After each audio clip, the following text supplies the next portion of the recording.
नमस्कार, जय हिंद, वंदे मातरम। सभी का स्वागत और अभिनंदन।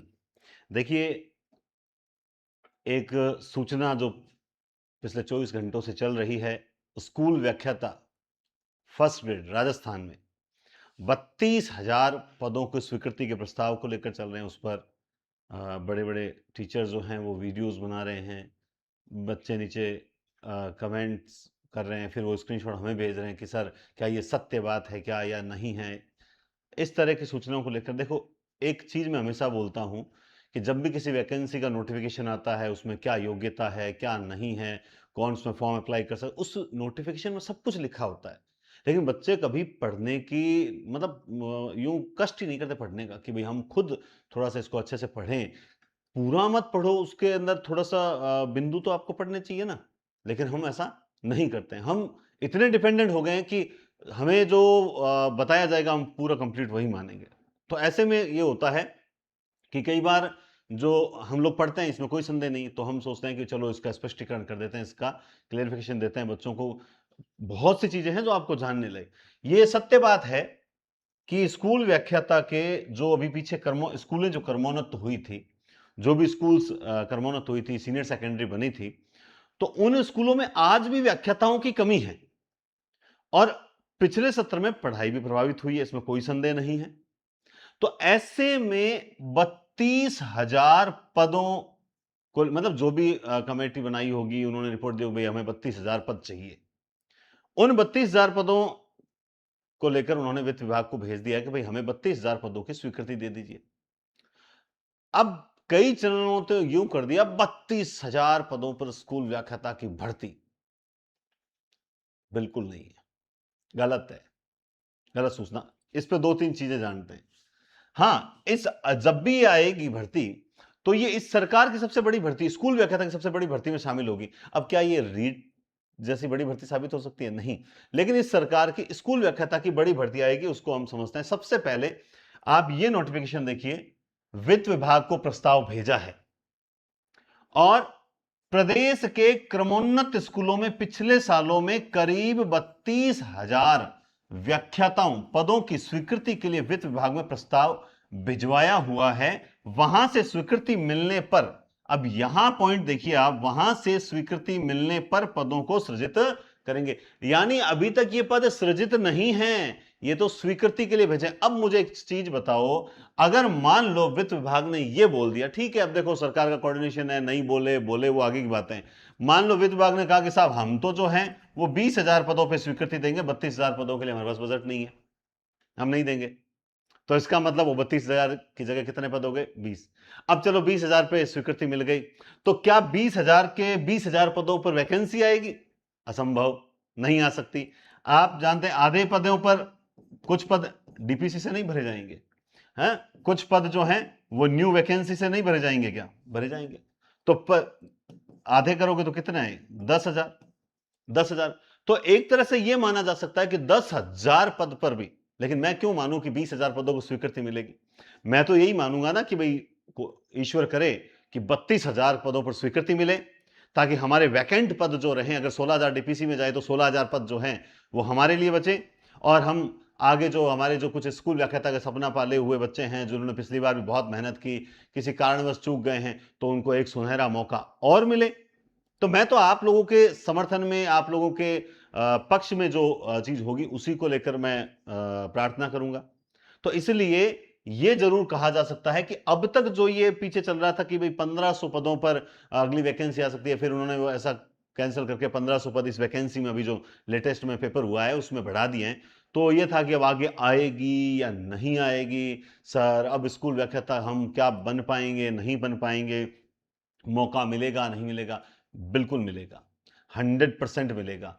और चूंकि आप जानते हैं कि सरकार का आधा समय हो चुका है, अब इस सरकार की ये भर्ती मेरे हिसाब से, अब अगर पदों को स्वीकृति मिल जाती है उसके बाद में जो आगे फरवरी में, भाई इस 6 महीने में तो देखो रीट है, इसके अलावा कोई न्यू वैकेंसी एकदम से आप सोचो कि विज्ञप्ति आ जाए, ऐसा संभव नहीं लग रहा है। आ जाए तो सोने पे सुहागा है, दोनों चीजें। लेकिन जहां तक एक अनुमान होता है, इतने सालों से देखते हैं कि भाई आगे जो बजट आ रहा है है ना। तो फरवरी के आसपास जो है इसकी भर्ती की सुगबुगाहट प्रारंभ होने वाली है, और ये सरकार जाते जाते इसका पेपर वगैरह ज्वाइनिंग वगैरह करवा के जाएगी। तो ये ऐसा नहीं है कि सरकार जाने से पहले 2-3 भर्ती निकाल दे, ऐसा मुझे नहीं नजर आ रहा है। और मैं कहता हूं ऐसा होने से अच्छा है कि आप भले ही 6 महीने लेट निकाल दो, लेकिन कम से कम ये भर्ती बड़ी निकालो। ये भर्ती कम से कम 8 से 10,000 पदों की होनी चाहिए। आपके जितने पद स्वीकृत हों, आपके 16,000 हो, 32 हो, 64 हो, उससे हमें कम से कम 8-10 हजार पदों की भर्ती हो, तो कम से कम तैयारी करने वालों को मन में एक सकारात्मकता रहे, वो अच्छे से पढ़ सके। और इतना जरूर है कि आप ये पोस्टर सबसे ज्यादा चल रहा है। इस पोस्टर में जो लिखा हुआ है, वित्त विभाग में प्रस्ताव को भेजा गया है, बिल्कुल भेजा गया है। शिक्षा के क्षेत्र में सशक्तिकरण करने के लिए, बच्चों को मतलब अच्छे व्याख्याता देने के लिए सब कुछ सरकार प्रयास कर रही है, इसमें कोई संदेह नहीं। आप अपनी तैयारी जो है, तैयारी जारी रखें, सीधी सी बात है। जैसे ये कहा ना कि प्रस्ताव भेजा गया है, मैं यही कहूंगा कि आप अपनी तैयारी जारी रखें। और तैयारी जारी रखें सर, कैसे तैयारी करें सर? मैथ्स पढ़ें, साइंस, ऐसा नहीं होता। देखो, सबसे इंपॉर्टेंट होता है, आज मैं देखने में आ रहा है कि असल में बच्चों का विषय ही कमजोर है। सबसे बड़ी बात तो क्या, सब्जेक्ट ही कमजोर है।